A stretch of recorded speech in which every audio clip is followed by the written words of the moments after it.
Yo quiero tomar este tiempo y este día para hablarles a ustedes de la realidad que estamos viviendo. Me parece que es verdaderamente incorrecto no hablar de las cosas que están sucediendo alrededor nuestro. Hace 2 años y medio, Cecilia y yo tomamos unas vacaciones en el final del mes de mayo, entre su cumpleaños y el mío. Íbamos a cumplir, no me acuerdo, 36 años o 35 de casados. Y entonces dispusimos a hacer ese viaje y fuimos a visitar Grecia. Fue uno de los tiempos o uno de los viajes más lindos que hemos nosotros tenido. Y un día fuimos a cenar y estábamos contentos, comiendo, como yo ya lo he mencionado. No es que estábamos nosotros orando ni una cosa muy espiritual, sino que tuvimos una cena y estuvimos muy contentos. Al regresar al hotel y dormirnos, yo tuve un sueño, pero un sueño verdaderamente vívido, un sueño que uno sabe que viene de Dios. Y entonces me desperté, se lo narré a Cecilia, pensamos que era tan fuerte y tan vívido y tan importante, en realidad eran 2 partes el sueño, y decidimos grabarlo, como algunos de ustedes recordarán, y enviárselos para acá en un pequeño video para que lo pudiesen ver. Yo lo he escuchado por lo menos unas 4 o 5 veces en estos 2 años y medio. Hay una parte, la primera parte, que tiene que ver con la iglesia local, con nosotros, con la familia de El Shaddai. Pero la segunda parte tiene que ver con Guatemala. Nosotros hemos estado trabajando en la primera parte, todo esto que ustedes están escuchando es parte de ello, y hemos estado observando la segunda parte. La segunda parte, ustedes recordarán, porque lo he dicho acá, es muy fuerte. En la segunda parte yo vi un mar tempestuoso, se moviera una tormenta horrible, oscuro, y bajaban unas letras y se veía la palabra caos. Y Dios me habló y me dijo, esto es Guatemala. Y este mar así tormentoso y esta palabra caos está hablando de Guatemala. Luego vino la palabra y dijo 3 cosas. Lo que manda y los que mandan no van a mandar más. Lo que vale no va a valer más y lo que se aprecia no se va a apreciar más. Y luego, la segunda parte, que dijo, y hoy se termina la época del favor para la iglesia evangélica en Guatemala. Pues es muy duro, muy duro. Y por supuesto que nosotros podemos entenderlo como algo que va a suceder, o también se puede entender, un hermano con mucho amor me hizo una carta, me envió un mensaje y me dice, si nosotros sabemos de guerra espiritual, debemos orar para que esto no suceda. Yo estuve meditando en eso y por eso los llevé hoy al capítulo número 39 de Génesis y por eso voy a hablar de lo que voy a hablar. Voy a retroceder aquí a hace unos 2 o 3 domingos y espero que me sigan con atención. Voy a tratar de ser lo más claro y lo más breve. Hemos entendido, por la misericordia de Dios y por supuesto por su palabra, que Dios vive en la eternidad. Y entonces llamamos a esto de la eternidad a la eternidad. Dios es el eterno, el Olam. Él es el que era, Él es el que es y Él va a seguir siendo. Pero en su plan, en su propósito que aprendimos, Romanos 8:28, que existe un propósito de Dios, que existe un plan de Dios, el Señor abrió un espacio donde creó el tiempo. Dios en la eternidad no necesita tiempo, ¿verdad? En la eternidad no hay tiempo, es eternidad. Parece difícil de entender, pero así es. En cambio, Él abrió un tiempo que empieza con la frase, en el principio Dios creó los cielos y la tierra. Y ahí comienza el tiempo nuestro, de los seres humanos. Dios crea al hombre, varón y hembra los crea, se da la caída, ustedes lo saben, se da la promesa de la salvación, después Dios levanta a un hombre que se llama Abraham, de ese hombre Dios saca un pueblo porque va a ser el pueblo para su hijo, y luego ese pueblo de Israel vive una serie de vicisitudes hasta llegar al momento, y ya vamos a hablar de esas vicisitudes, hasta llegar al momento donde nace el Hijo de Dios en la carne. Dios encarnado en la persona del Señor Jesucristo. Ya hablamos de esto con detalle, no voy a repetirlo, que era el fin, el objetivo, el plan, el propósito ulterior, el propósito supremo de Cristo, ir a la cruz del Calvario. En la cruz del Calvario, el trono del Señor, el trono de Cristo. En la cruz del Calvario, el Señor vence al pecado, derrota al enemigo, derrota las enfermedades, se lleva la injusticia y nos da a nosotros la oportunidad de la salvación y de ser hechos justificados en Cristo Jesús. Nos abre la posibilidad de ser una nueva criatura, nos abre la posibilidad de nacer de nuevo y crea en ese momento su iglesia. La iglesia también tiene un propósito. El propósito de la iglesia es vivir en este tiempo con un objetivo. No es solamente que andemos por aquí 40, 50, 60, 80 años, nada más. Tampoco el propósito es de que nos enamoremos del mundo o nos enamoremos de la tierra, porque recuerden que no nos vamos a llevar nada. El propósito es ser entrenados por el Señor Jesucristo para poder ser parte de la novia, para llegar a las bodas del Cordero, para reinar con Él por los siglos de los siglos. Ese es el único propósito importante. Todo lo demás, si vamos a aplaudir, aplaudamos todos. Ese es el propósito importante. Por supuesto que hay cosas importantes, acabo de mencionar. La familia es una cosa maravillosa, el matrimonio, la familia, los hijos, etc.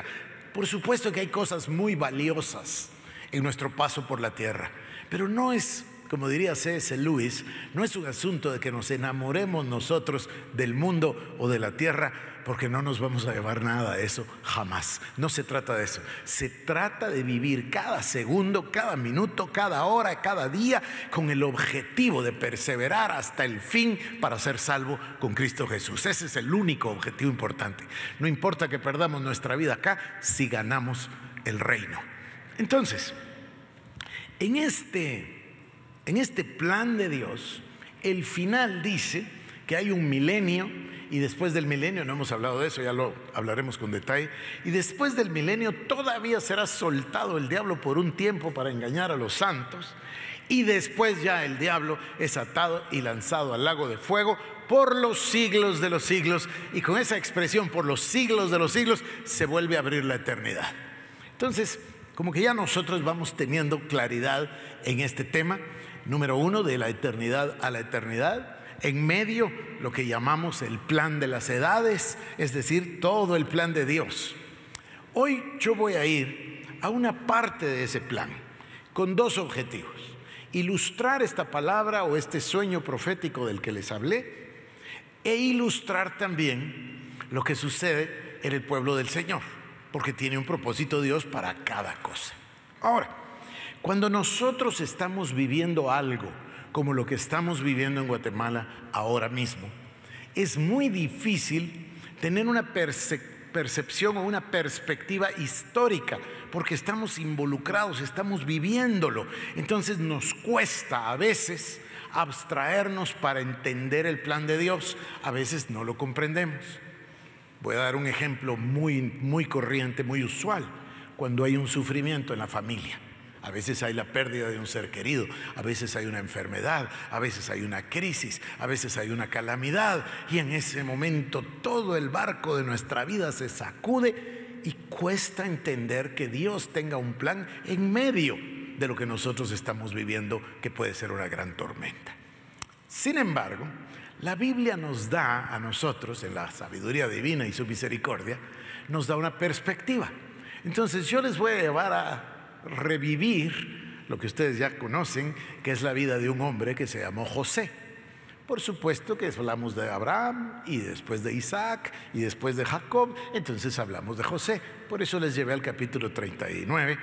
Bien podríamos haber comenzado en el 37 también, ¿verdad? Pero yo decidí ahí el 39.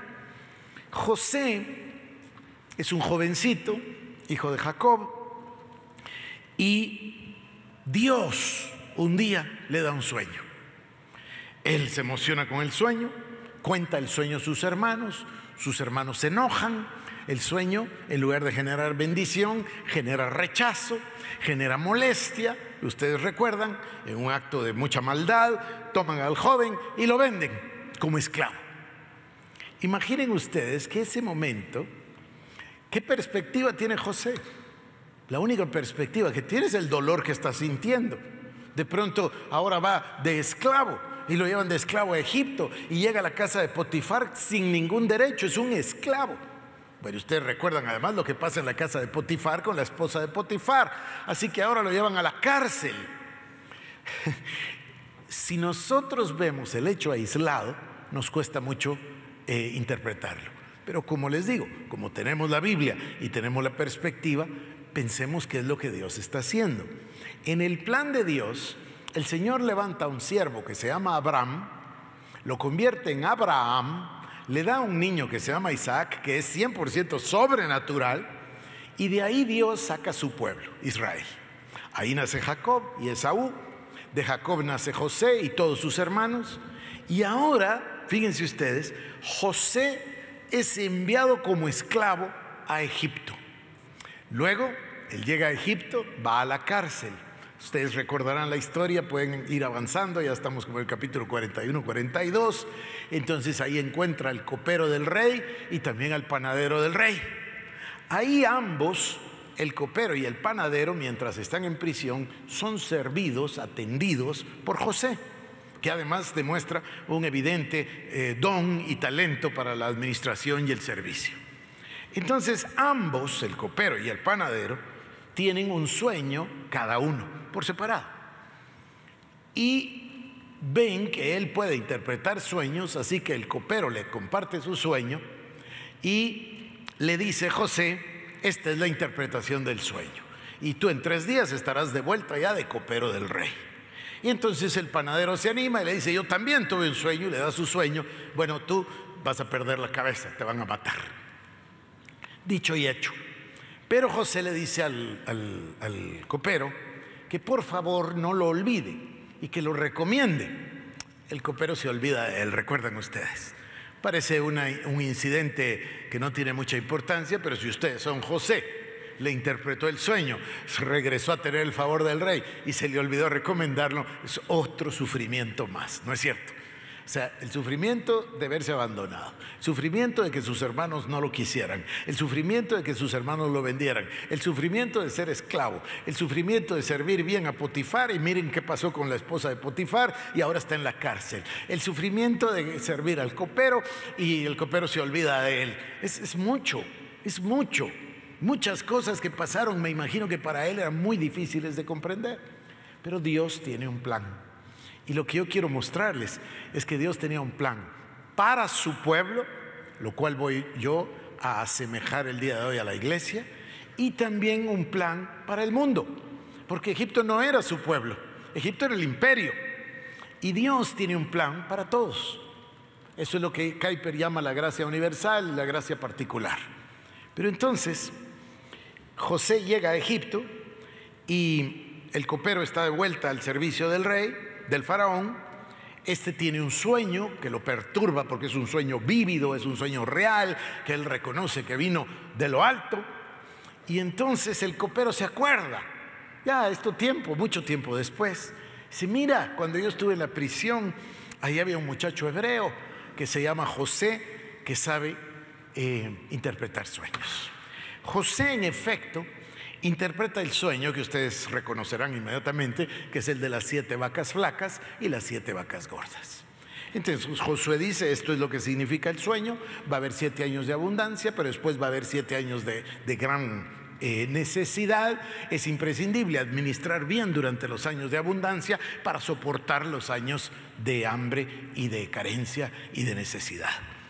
Al faraón le parece bien que este hombre que tiene esos dones de Dios, además del, ya les había mencionado, don de administración, entonces lo pone a cargo de todo Egipto. Nadie será superior a este hombre salvo el faraón. Y de pronto queda él ahí nombrado como primer ministro de Egipto para administrar la necesidad. Claro, podría ser mejor que no hubiera ninguna necesidad, pero el hecho es que la hubo. y toda la tierra entró en el hambre de la carencia, tal y como Dios lo había dicho. Entonces, José administra los bienes de los años de abundancia y luego tiene para los años de necesidad. Allá en Israel también hay necesidad, también hay hambre, y escuchan que hay harina y hay pan en Egipto, y así se reúnen su familia, Jacob y sus hijos, con José. El relato bíblico es maravilloso, ustedes lo pueden leer, es algo extraordinario. Ya ni siquiera lo reconocían de tantos años que habían pasado. Y luego se une Jacob y el pueblo de Israel, se unen a José en Egipto. Aquí viene una cosa que parece maravillosa. Entonces Dios hizo todo esto para reunir a José con su padre y su familia, y además para salvar al pueblo de Israel, y además para salvar a José, Jacob y toda la familia y darles de comer. Sí, ese es un lado de la historia. El otro lado de la historia es que es la entrada a Egipto, a donde servirán como esclavos todo el pueblo de Israel. Y se va a necesitar dentro de muchísimos años levantar a un líder que se llama Moisés, para que Moisés y Aarón y después Josué, etcétera, lleven al pueblo ¿a dónde? Bueno, Moisés y Aarón fuera de Egipto, y luego Josué a la tierra de la promesa, para que se cumpla lo que Dios le había prometido a Abraham, a Isaac y a Jacob. Entonces, lo que estoy tratando yo de decirles es que hay un plan de Dios. A Dios no se le va nada de las manos. No es que Dios sea sorprendido. Dios sabe perfectamente lo que está haciendo. Y si asemejamos al pueblo de Israel con la iglesia, entonces nos vamos a dar cuenta que hay una serie de circunstancias que suceden, unas que podemos calificar de bendiciones y beneficios y maravillas, y otras que podemos calificar de dolor, de sufrimiento o de calamidad. Entonces, nosotros nos damos cuenta, como les digo, por la perspectiva bíblica, de que Dios llevó al pueblo de Israel, pero luego el pueblo de Israel fue tratado muy mal como esclavos, y luego Moisés los sacó. Dios tenía un propósito. Bueno, nosotros tenemos un objetivo, un sueño, una visión, una tarea, una misión, que Dios nos dio hace muchos años y que ha dominado este ministerio. Es la idea de inscribir a Guatemala en la lista de naciones que habrán de ser salvas, como dice el libro de Apocalipsis. Esto nos llevó a nosotros a conocer el campo de la guerra espiritual, el campo de la oración, el campo de la intercesión, el campo de la liberación, etcétera, etcétera, etcétera. Y durante muchos años, ya son 35 años, la iglesia local, el Shai, ha avanzado en esa dirección. Por muchos años, desde el principio de la década de los 90, la iglesia ha estado íntimamente ligada en su visión, en su corazón, en su tarea con la nación. Se recordarán del movimiento Jesús es Señor de Guatemala, la oración por el país, la intercesión, el Congreso Mundial del 98 de intercesión, de evangelismo y de guerra espiritual, luego el tema de la transformación, toda la década del 2000, en fin, íntimamente ligado con el tema del país. Ahora, cuando nosotros vimos las bendiciones de Dios y el crecimiento apresurado, inmenso, precioso de la iglesia, lo interpretamos, por supuesto, como una bendición, como un beneficio. Es evidente que la iglesia gozó del favor de Dios. Al principio, cuando yo recibí a Cristo en el año 79, por cierto, que justamente esta semana, en el año 79, el 1 de diciembre del 79. Entonces, cuando yo recibí a Cristo, no gozaba la iglesia del favor de Dios. Todo lo contrario. Los compañeros de clase, los parientes, la familia, los amigos, veían a uno como una cosa extraña si uno se quería ser cristiano o evangélico. No era una cosa bonita ni agradable, todo lo contrario. Pero luego interpretamos que había venido la etapa del favor de Dios para la iglesia. Y la iglesia comenzó a existir. Yo recuerdo bien que este era un tema en el cual yo pensaba mucho, porque En ese tiempo nosotros leíamos mucho los periódicos, ahora ya no los lee la gente, pero sobre todo los jóvenes, pero en ese tiempo leíamos los periódicos. Y cada vez que el periódico decía, la iglesia opina, no éramos nosotros. Nosotros éramos inexistentes, invisibles, ¿verdad? Entonces yo me acuerdo bien cuando por primera vez se formó el G4 y la iglesia evangélica participó. Para mí fue una fuente de gran alegría y gozo, e incluso el poder haber sido parte de ese proceso, con el objetivo de que ya hubiese una opinión de la iglesia del Señor Jesucristo que con la Biblia en la mano puede aportar al país. Bueno, hoy nosotros estamos viendo con nuestros propios ojos que este sueño, que no tiene nada de agradable, ya se ha cumplido completamente. Porque es verdad, y no creo que haya nadie que me pueda rebatir, que los que mandaban ya no mandan más. Y que lo que se apreciaba ya no se aprecia. Y que lo que valía ya no vale. Y yo todavía estoy pensando que eso no se ha cumplido del todo y que todavía viene una crisis mucho mayor que la que ya se está viviendo. No sé si ustedes oyen y saben de las pérdidas enormes de empleo, etcétera. Pero me parece a mí que esto va todavía a agravarse mucho más. Y luego el tema que a nosotros nos ocupa directamente, la pérdida del favor de la iglesia evangélica en Guatemala. Antes se respetaba, antes se tenía, yo no sé si lo vieron ustedes, no lo sé, cada quien tiene acceso a diferente información acorde a su interés personal, pero cuando yo estuve en el tema político veía las encuestas todo el tiempo y las encuestas demostraban que la iglesia evangélica ocupaba o el primero o el segundo lugar de confiabilidad en el país. Bueno, ahora ya no, ahora está como en el lugar número 15, o sea, se ha perdido eso que teníamos. Ahora, parece muy negativo lo que estoy diciendo y también tiene sentido el pensar, bueno, entonces hagamos algo y oremos para que no suceda. Por eso yo quería hablarles de las vacas gordas y de las vacas flacas, porque la reacción de José y de Jacob y de sus hermanos y del pueblo en general no fue pensar qué hacemos para que no suceda, sino que fue interpretado como Dios nos lo dijo, entonces administremos lo que Dios nos está hablando. Y eso es lo que yo quisiera traer a colación el día de hoy. Eso es lo que yo quisiera pensar. Si este sueño profético es de Dios, y a mí me parece que sí, puesto que he ido comprobando a lo largo de ya 30 meses, he ido comprobando que el sueño se viene cumpliendo. Entonces, no es para mí el tomar una actitud pesimista y pasiva y no hacer nada al respecto. Yo pienso que tenemos que administrarlo, así como José hizo con el tema de la abundancia y de la carencia, el tema de las vacas gordas y las vacas flacas. Entonces, nosotros como iglesia, ahora vuelvo a la iglesia local, el Shaddai, llevamos un año en un tránsito. Hace un año y 2 meses, el 31 o el 30 de octubre del año 2017, el Señor en su gracia y misericordia abrió mi mente y mi corazón acerca del tema de la reforma protestante y de por qué nosotros no hemos tenido reforma protestante. Nosotros hablo de toda América Latina, no solo de Guatemala.